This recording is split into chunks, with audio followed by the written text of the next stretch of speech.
So, today is a bit of a different video, as you can clearly see.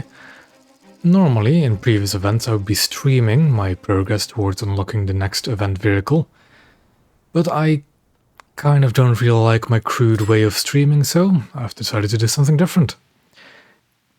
Instead, I'll be highlighting a single match I had whilst I was playing for grinding this event star. In today's grind, I've been playing high-tier coastal vessels, in this case the Peacock, combined with a low-tier destroyer, which in this case is HMS Vega. HMS Peacock is a rank 5 coastal vessel, thus giving me the maximum multiplier for the event. I also play in realistic battles, so again, maximum multiplier. Action stations, enemy spotted. We got Fiji, which is a good map as well, and I pressed tab earlier because I want to see what my opponents and my teammates are like. By the looks of things, relatively low battle rating range. I don't see any SKRs on the enemy team, so I am a happy man. And we just play like we normally would play a coastal vessel. We just go to the nearest objective and see from there.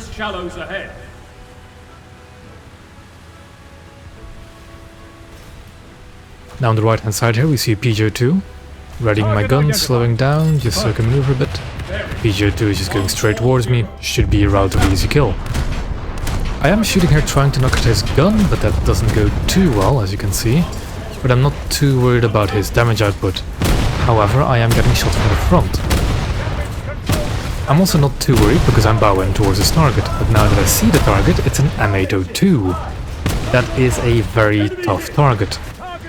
I used the quick chat function to just really ensure that what I spotted is an M802 and not the M17. I see another thing firing in that smoke screen as well, which is a Japanese sub-chaser, also a dangerous vessel. At this point I pretty much know that I've lost my Peacock. I'm gonna try and do as much damage as possible, but it's not gonna be of much use. But that's not a bad thing. We just spawned the Peacock to get the maximum score multiplier.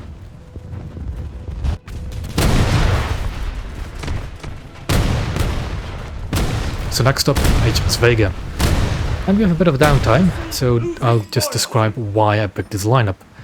HMS Vega is, in my opinion, the strongest reserve destroyer in the game.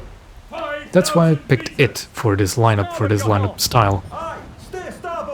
It has 360-degree rotating turrets, it has 4 guns, it has rapid-fire guns with good shell choices. It sadly doesn't have torpedoes, but that can be worked around.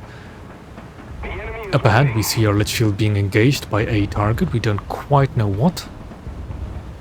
But it's most likely the M802 looking at the automatic gunfire heading its way. I've spotted an Akebono with my quick chat command things, and there we have it. Now the Akebono can be a dangerous frigate, especially to destroyers. We'll just fire first and see what happens. It is still a full health Akebono, so we'll have to do all the work. Luckily, a destroyer can deal with frigates quite quickly, as long as you fire first. And whilst the Akebono can hold its own against destroyers, I know how to deal with them. We see PGO2 rushing behind the capture point. We'll keep a mental note of him. He's not the biggest threat to a destroyer because it doesn't have torpedoes and the gunfire power is not all that great. But now, Akebono. It's hiding itself in a smokescreen, but that doesn't matter too much. We fired HEVG to knock out its guns, reduce its threat even further. And now we'll just slowly but surely just shred his engines, get rid of his crew, do stuff like that. We see the PGO2 when we zoomed out, and we'll fire at the PGO2 first because he is being a nuisance to our teammate there in the Clemson. And it's also a relatively easy kill to get. I do kind of want to highlight that once I lost sight or lost lock on the Akebono, I zoomed back out, and that's when I saw the PGO2.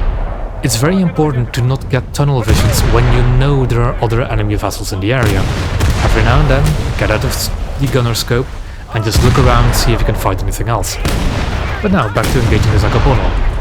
Another reason why I feel confident that I'll win this fight against the Akebono, but I don't think it is too visible due to compression, is I'm noticing the Akebono is firing high explosive at me. That will do next to no damage to a destroyer. So I'm confident to just sail out in the open and just keep firing at him. And there we go, we sink the Akabono with very little trouble. No other targets immediately spotted, so we'll rush towards Charlie because we are losing the match at the moment. With the tickets bleeding quite rapidly, but still manageable. We see another, at this point, a bot coastal vessel, a low threat, but we have nothing else to shoot at, might as well shoot at this. The AI gunner's opening up on him as well, that's fine. There we go, an easy kill. Getting closer to the capture point, the Clemsons seem to go for the cap as well, but you can never be quite sure, so let's go for it ourselves as well. And remember, we are trying to grind out stars for this event, so we want to get as much score as possible, so a capture point will help towards that. We see another AI coastal vessel just sailing out in the open. We have nothing better to shoot at, we'll shoot at it. I swapped to the HE because it is not armored enough to withstand my high explosive, and it'll just be a little bit easier to deal damage to him with high explosive.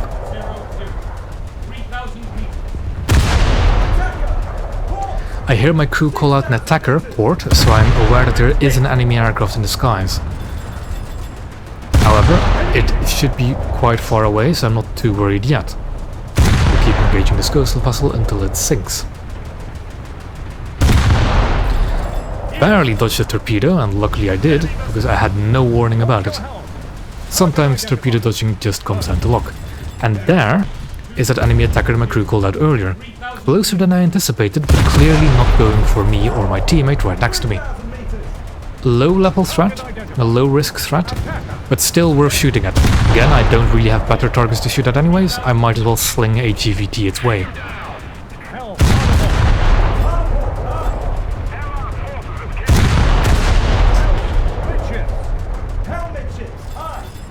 It also crashed going for a kill, so it's no longer a threat at all.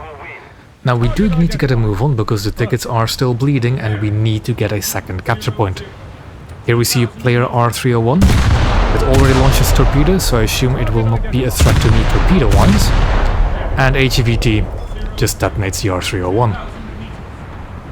And we'll keep on going. I must also mention now that we still have a little bit of downtime. I did cherry pick this match as it was a good match. So don't expect these kind of results every single time you try and do this lineup. Or this style of lineup. Here we see a bigger threat, M802, and we see it firing the 37. A quick trick for M802s, especially if you're in a destroyer. I'm trying to shoot the magazine, which I should detonate right there. That is the magazine for the 37s. A very valuable target, does a lot of damage to the M802, and it's above the waterline, relatively easy to hit. Definitely go for it if you're in a destroyer. And then it got detonated, it's on fire, it's flooding, it's been damaged. The M802 is now an easy kill. Just damaging the engines, damaging crew compartments until it goes down. M802s are very formidable coastal vessels, but I am a destroyer. And destroyers can deal with coastal vessels very quickly. I'm getting shot from behind here by a T-51B Japanese coastal vessel. Not that big of a threat, the guns will not think me anytime soon, but I do want to sink it because it is a threat to my capture point. However, this enemy player for some reason decided to chase me instead of going for the capture point. I'm not complaining, it did contribute to the result of this match quite significantly. But if you were in the situation of that coastal vessel, you should have gone for the capture point. However, he did distract me from this fellow, who launched torpedoes at me. I'm desperate to kill him because I do want to get rid of him so I can focus on torpedoes. However, I knew I was at high health before I started this, before I got engaged by torpedoes. And I know that if I eat the torpedoes into my engine room, I can survive. However, it will slow me down, it will critically flood me. I have to repair the flooding first, because it's quick and it will kill me. It will sink me.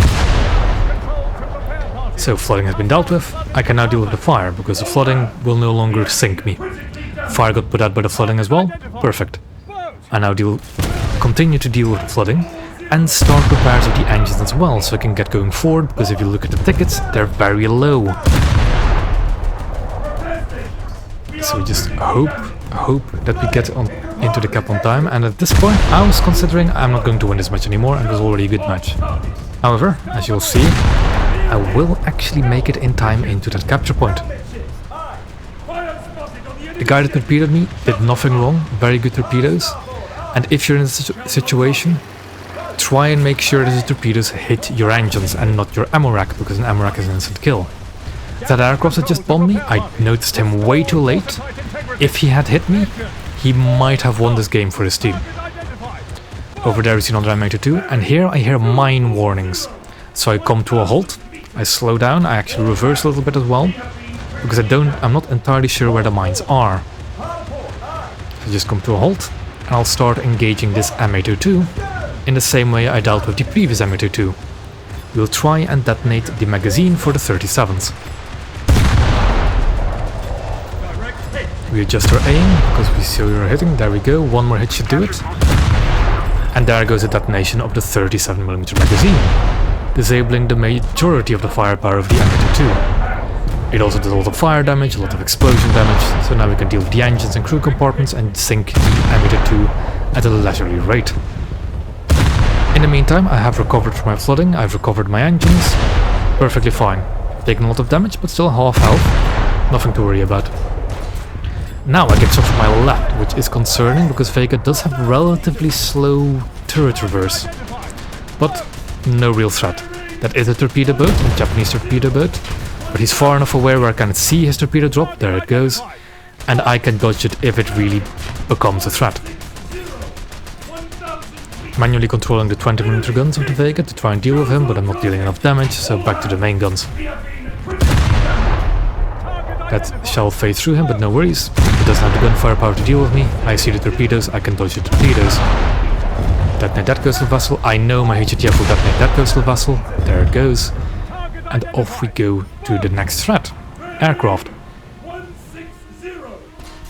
But first we can deal with this coastal vessel again, because the aircraft is still far away. One-shot coastal vessel, because large caliber HEVT. Or just HE. Aircraft is an ME-410, I recognize the shape, dangerous attacker, and it is very close, already within 1.5 kilometers. It's currently lining up a bombing run, but I do manage to hit it with the VT, and one more shell does it. However, it does drop its bombs, and the second one dropped a lot closer than I thought it would, luckily small enough where it does next to no damage. My team has also secured the A point, in case you haven't noticed, which is very good. You can also notice that the ticket beat is now very fast in the later stages of the coastal match. This is coastal matchmaking, although we do still have destroyers with us. Enemy M802, this is probably the same guy as just in the MA410. It's the end of the match, but it's still a threat. He launched torpedoes, I know this, although it doesn't look like those torpedoes will hit me anytime soon, no worries. We'll try to go for the ammo rack again, like we did before. Torpedo detonated on shallow waters by the looks of it, or a wreck. No problem. M82 has already been heavily damaged, engines lost. AI sneaks in front of him, easy kill, we'll steal it. Or secure it rather. And by this time, looking at the tickets, match is over. We still go for the M82, it's still a threat, it's still a danger. It's the only thing we can shoot at now. And with our final salvo of this match, we detonate the 37s, and it's game over. Sadly, I did have the bug where the end of battle results didn't show up on screen, but I'll show them right here in a screenshot. I know that was a bit rapid fire, I know that this is different content from what I usually do, but I hope it interests some of you, I hope it does give you a little bit of insight into my thought process when it comes to naval, and I hope it was a bit interesting, maybe a bit more interesting than my streams, which can be rather crude. Thank you for watching. I am hoping to do this for every single star of this event with different lineup configurations. And yeah. By the way, this score total with the multipliers I had in this game, which was 2.64, because 2.2 from realistic battles, 1.2 from rank 5, because I did play the Peacock, ended up with a total of just above 12,000 mission score. So 4 of these kind of battles would have been more than enough for the star. However, I mentioned before, I did cherry pick this battle as it was one of the best battles I had today. So for transparency's sake, let me actually tell you how many battles it took. All in all, I played 7 naval matches today. 2 bad ones in which I had internet issues, 2 excellent ones of which this match is one of, and 3 mediocre ones. This is to highlight that playing a rank 5 coastal vessel with a reserve destroyer is very much a valid way to grind the Naval Star for this event. If you have a rank 5 coastal and a potent destroyer to go along with it, do consider it. Although, I do realize that not everybody has rank 5 coastals, and for a good reason. I plan to do these videos for every star that unlocks, but with different lineup styles. I hope you don't mind this change in content, as it is a bit easier on me, and with my internet issues recently I don't think streaming would be much fun. And I'll see you all in the next one on Thursday.